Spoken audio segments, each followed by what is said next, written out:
In our modern world, we often think of health in terms of pushing our bodies harder. We push for more productivity, more exercise, and faster results. When we feel unwell, we look for a quick fix, a pill or a treatment that will immediately silence the symptom and allow us to keep pushing. But what if this approach is missing something fundamental? What if the secret to better health isn't about forcing the body, but about gently supporting its own innate ability to find balance? This is not a new idea. In fact, it is an ancient one. For thousands of years, cultures around the globe understood that the body needs support, not just a shove in the right direction when things go wrong. This ancient wisdom viewed the body as an interconnected system, a garden that needed careful tending rather than a machine that required forceful repairs. Our ancestors recognized that stresses, whether from the environment, physical exertion, or emotional challenges, were a part of life. Instead of waiting for the body to break down, they used what nature provided to help it adapt and remain resilient. They sought to build a strong foundation, so that when the inevitable storms of life arrived, the body could bend without breaking. This philosophy is about proactive care, about nurturing our health from the ground up, ensuring our internal systems are robust and responsive. They didn't have the language of modern science, but their observations were incredibly astute.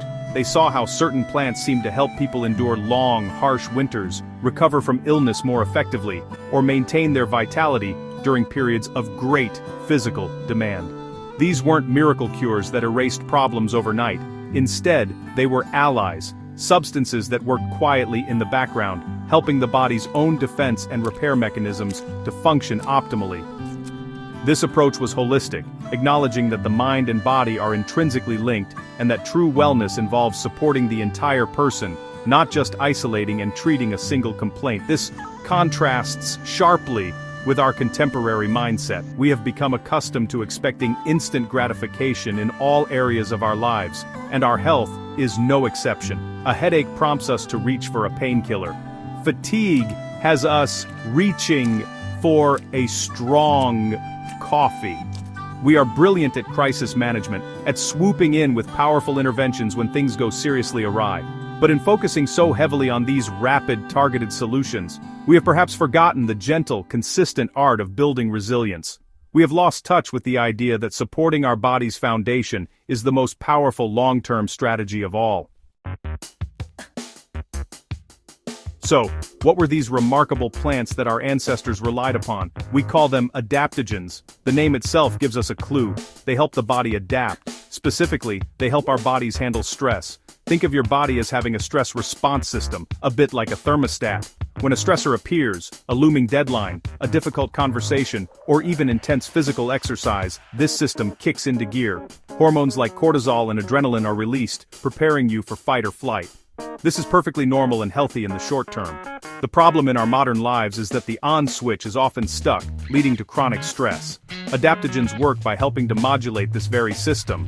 They don't block the stress response, nor do they artificially stimulate the body. Instead, they act like a clever regulator, a gentle nudge for your internal thermostat. If your stress response is overactive, they can help to calm it down. If you are feeling depleted and run down, they can help to restore your energy. They work bi-directionally, meaning they help bring you back towards a state of balance, or what scientists call homeostasis. This is what makes them so unique.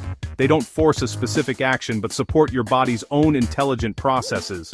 This remarkable ability comes from a complex array of compounds within the plants. For example, ashwagandha, a cornerstone of India's Ayurvedic medicine for over 3,000 years, has been used to calm the mind and promote restful sleep while also building strength. In traditional Chinese medicine, ginseng was prized for its ability to boost vitality and enhance endurance, helping people cope with fatigue. In Siberia and Eastern Europe, rhodiola rosea was a well-known secret for surviving brutally cold climates and grueling physical work. Each culture found its own local allies to help its people navigate their specific environmental and lifestyle stressors. It is crucial to understand that their effects are subtle and cumulative. An adaptogen is not like a cup of coffee that delivers an immediate jolt of energy, followed by a crash.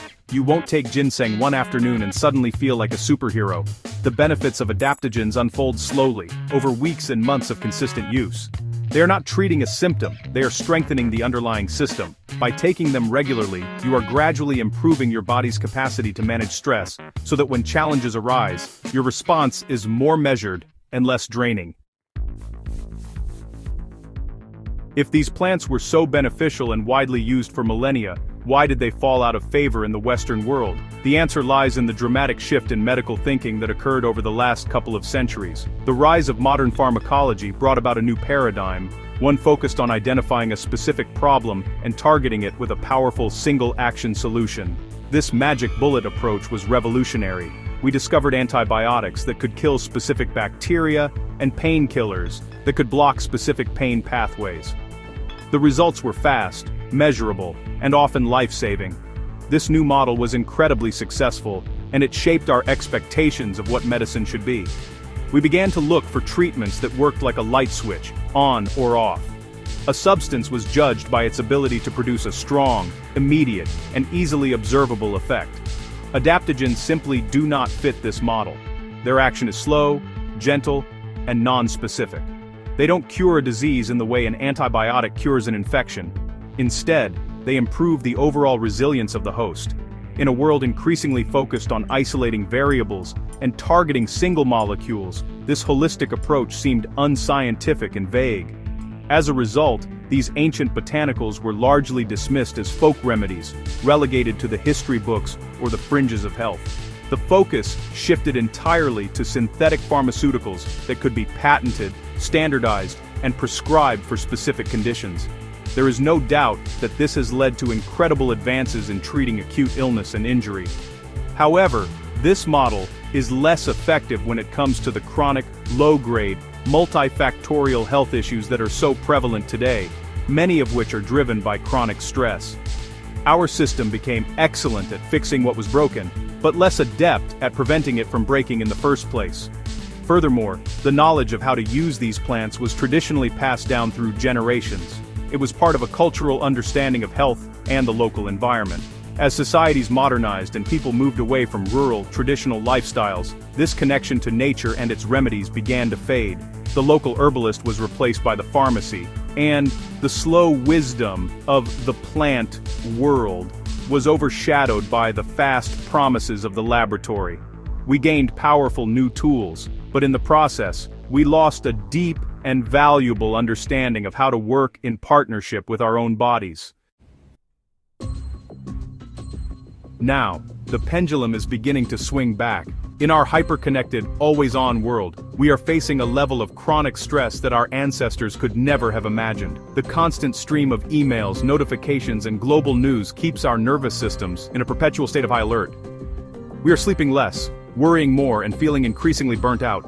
It is this modern reality that is driving a powerful resurgence of interest in adaptogens. People are realizing that the quick-fix approach is not enough. We cannot simply keep patching up the cracks. We need to strengthen the entire structure. People are growing tired of feeling wired and tired at the same time.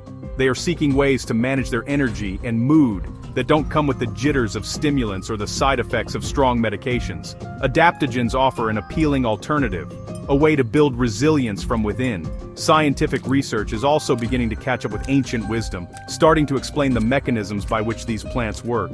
Studies are now validating their effects on the HPA axis, the central command center of our stress response, and confirming their ability to help regulate cortisol levels and protect the body from the long-term consequences of stress. This renewed interest is not about rejecting modern medicine, but about integrating the best of both worlds.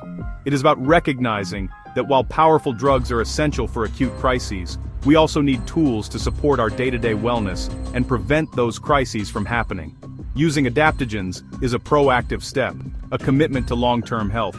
It is an acknowledgement that feeling good is not just the absence of disease, but the presence of vitality, balance, and the capacity to handle life's challenges with grace. This is a profound shift from a purely reactive to a proactive and preventative mindset. Ultimately, adaptogens remind us of a fundamental truth. The body has an incredible capacity for self-regulation and healing. Their role is not to override these systems, but to support them. They don't push you harder. They help you build a better foundation so you can withstand the pressure. In a world that constantly demands more from us, turning to these ancient allies is not a step backwards but a wise step forwards. It is a return to the simple, powerful idea that the most sustainable way to thrive is not by forcing our bodies, but by nurturing our own innate resilience.